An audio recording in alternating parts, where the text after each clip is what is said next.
साहिल सोनी जी। राधे राधे। राधे राधे महाराज जी, आपके चरणों में कोटि कोटि नमन।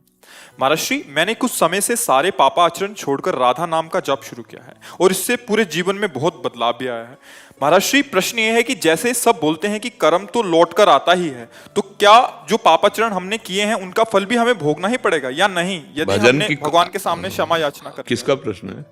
एक बार एक आदमी स्टेशन की तरफ जा रहा था, तो एक हल जोत रहा था, तो हल जोतने वाले से पूछा, भाई स्टेशन कितनी दूर है? उनका बस 3 किलोमीटर लगभग होगा। तो कहा कितनी देर में पहुंच जाएंगे? चुप हो गया। बोला कितनी देर में पहुंच जाएंगे? वो चुप रहा। और जब भागा ना तो बोले 20 मिनट में पहुंच जाओगे। बोले तीसरी बार में क्यों बताया? बोले क्योंकि अब तुम्हारी चाल देख ली ना कि अब तुम 20 मिनट में पहुंच जाओगे। अब हम ऐसे कैसे कह दें कि तुम्हारे कर्म बंधन का नाश हो जाएगा? तुम्हारी चाल क्या है? तुम्हारी स्थिति क्या है?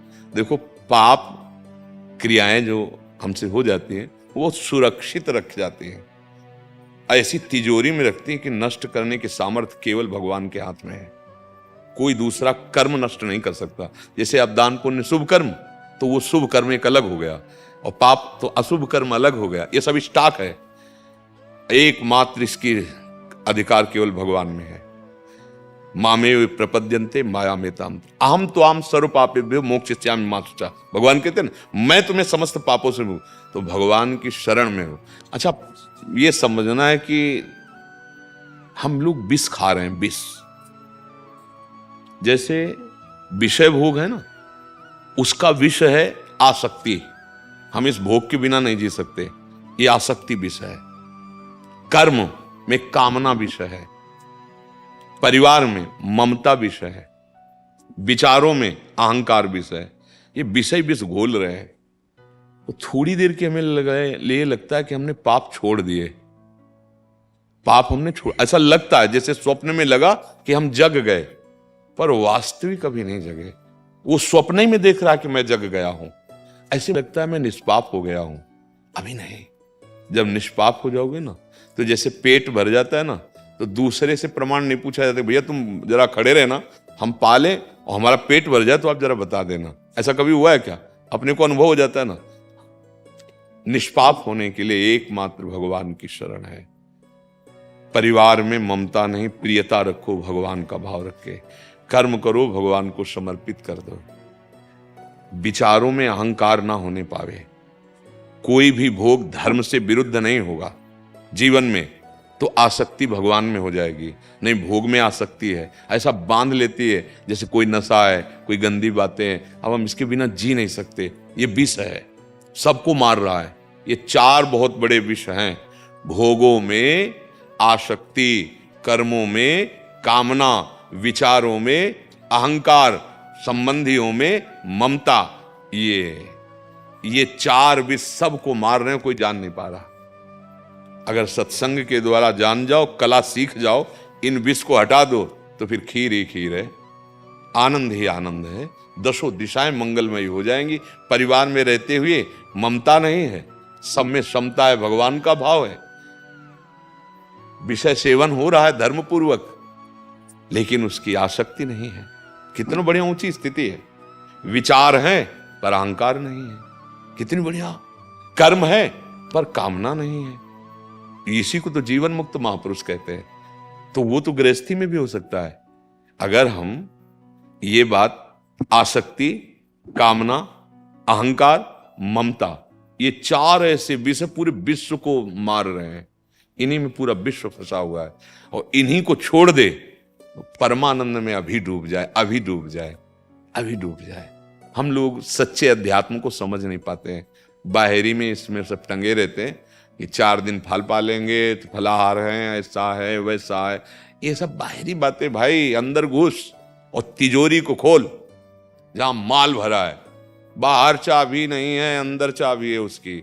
बाहर ढूंढते रहो, घर में चाबी खोआए और बाहर खोज रहे हो तो कितने वर्ष खोज लो, मिलेगी क्या? बाहर नहीं मिलने वाला। आनंद यहां है, अंदर लौट जाओ। आनंद की चाबी गुरुदेव के पास है। वो युक्तियां मत, जैसे ये बात 4 समझ लो। परिवार से प्रीति करनी है, ममता नहीं। भोगों का सेवन करना है, आसक्ति नहीं। कर्म करना है पर कामना नहीं। कितनी बड़ी बात हो गई, कितनी बड़ी बात है। विचार हर समय चलते रहते पर अहंकार नहीं। आप देखो, इनको जांच कर लो, हर विचार में अहंकार। मैं ये किया, मैं करूंगा, मैं ऐसा करता हूं, मेरे जैसा व्रतधारी, नियमधारी, जितेंद्रीय, बाल ब्रह्मचारी, कुछ भी कहीं किसी भी डिपार्टमेंट में अहम सब बनूं कि दूसरा मेरे समान धनी ना हो, मैं ऐसा बनूं कि दूसरा मेरे समान बॉडी बिल्डर ना हो, मैं ऐसा। अहम विचार में अहंकार विषय नष्ट कर देगा।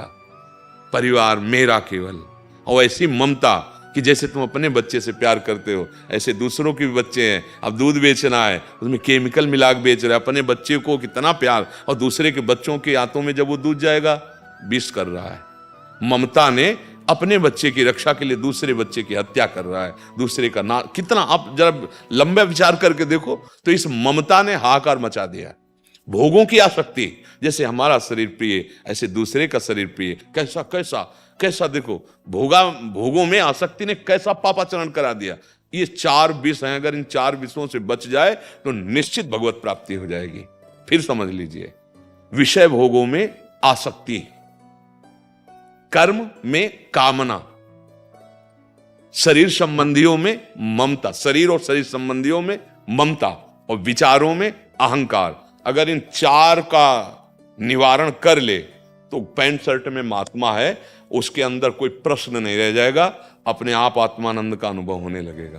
पर ये सब होगा साधु संग और भजन से। अगर भजन नहीं है, साधु संग नहीं है, तो रंग नहीं चढ़ेगा। हर प्रश्न का उत्तर इसी में मिल जाएगा। ये 4 विष हटा दे तो अमृत ही अमृत, जागृत अंदर भरा है, अमृत अंदर भरा है। हम विष का सेवन करके इतने गंदे हो गए हैं कि डर लगता है भगवान की बात सुनने में कि विषय के बिना हम जिएंगे कैसे। अभी हो जाए चलो तुम्हें वैकुंठ ले चलते, तो अभी आप मना कर देंगे, नहीं ऐसा वैकुंठ अभी हाथ तारीख निश्चित करो, थोड़ी श्रद्धा होगी तो जाके थोड़ा लिखा पढ़ी करके सामग्री सब व्यवस्थित करके अभी कह दे, और आपको पक्का विश्वास हो तो अभी हम ना कर देंगे, सीधे आने करेंगे। ये बहुत भी प्रिय लगेगा, भजन करते हो तो कहोगे 2 दिन का टाइम दे दो, बस वो ट्रांसफर करके वो सब व्यवस्था जमा के बता के कि हम वैकुंठ जा रहे हैं, चिंता न करना। तो यमराज पूछते हैं क्या तुमसे, जब आएंगे 1 सेकंड में ध्वंस कर देंगे तुम्हें। इसलिए सावधान रहो, यहाँ की कोई भी वस्तु, कोई सामग्री तुम्हारे साथ नहीं चलेगी, ना कोई अंग रक्षक, ना कोई मित्र। काल किसी को भी नहीं बख्शता। काल यहाँ तुम्हें बिल्कुल बिल्कुल निर्वस्त्र करके ले जाएगा, ये भी हटा देगा। ये वस्त्र है, जैसे आत्मा की पोशाक, शरीर की पोशाक जैसे ये कपड़े, ऐसे आत्मा की पोशाक ये स्थूल शरीर, सूक्ष्म शरीर, कारण शरीर सब छुड़वा देगा। इसलिए राधा राधा राधा, अच्छे आचरण और भगवान से क्षमा प्रार्थना कि प्रभु आपके बच्चे, हमसे गलती हो गई, आगे भी हो जाए तो संभाल लेना नाथ। कोशिश तो हम आपके बल से यही करेंगे कि गलती ना हो, अगर फिसल जाए तो आप संभाल लेना, तो वो निष्पाप हो जाएगा। भगवान कहते हैं आम तो हम स्वरूपापेभ्यो मोक्षयिष्यामि मा शुचः।